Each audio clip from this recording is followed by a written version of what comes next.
Bwana Kristo ni mwokozi wa maisha yangu. Bwana Yesu asifiwe. Hamjafurahi siku ya leo? Na ni mwanzo wa mwaka. Bwana Yesu asifiwe. Tutapata neno la Mungu katika kitabu cha Ezekieli 37 kuanzia hapo moja.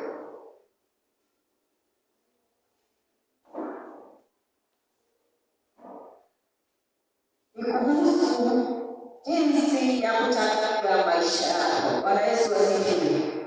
Huu ni mwanzo wa mwaka na unafaa tukaweza wakati huu tuko mwanzo wa mwezi wa kwanza wa mwaka, na inafaa tukaweza kutabiria maisha yetu. Bwana Yesu asifiwe.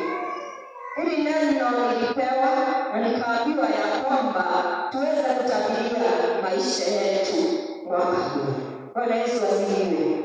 Tutapata neno hili kuanzia hapo 1:37 kuanzia hapo 1. Mkono wa Bwana ulikuwa juu yangu, naye akanichukua nje katika roho ya Bwana, akaniweka chini katikati ya bonde, nalo limejaa mifupa. Akanipitisha karibu nao pande zote, na tazama, palikuwa na mifupa mingi katika ule uwanda, nayo tazama, ilikuwa mikavu sana. Akaniambia, mwanadamu, je, mifupa hii yaweza kuishi? Nami nikajibu, Bwana Mungu, wajua wewe. Akaniambia tena, toa unabii juu ya mifupa hii, uiambie, enyi mifupa mikavu, nisikieni neno la Bwana.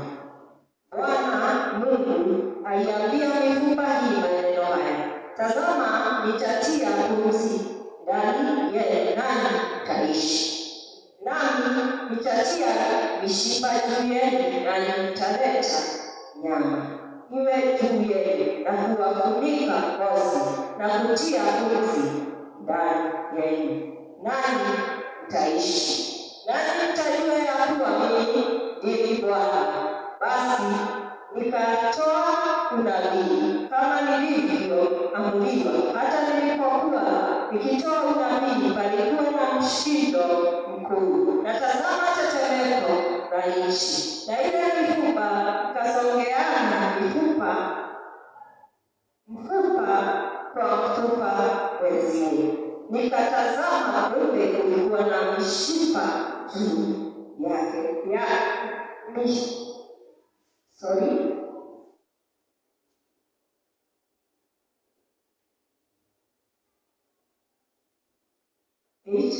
Nikatazama, kumbe kulikuwa na mishipa juu yake, pumzi ndani yake. Ndipo akaniambia, utabiri upepo, mwanadamu, ukawaambie, upepo, Bwana Mungu asema hivi, njoo kutoka upande zote pepo nne, pumzi, ukawapumzie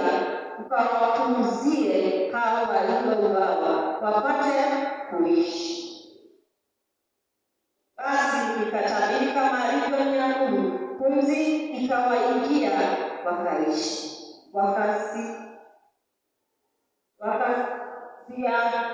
wakasimama kwa miguu yao, jeshi kubwa mno. Kisha akaniambia, mwanadamu, mifupa hii ni nyumba yote ya Israeli. Tazama,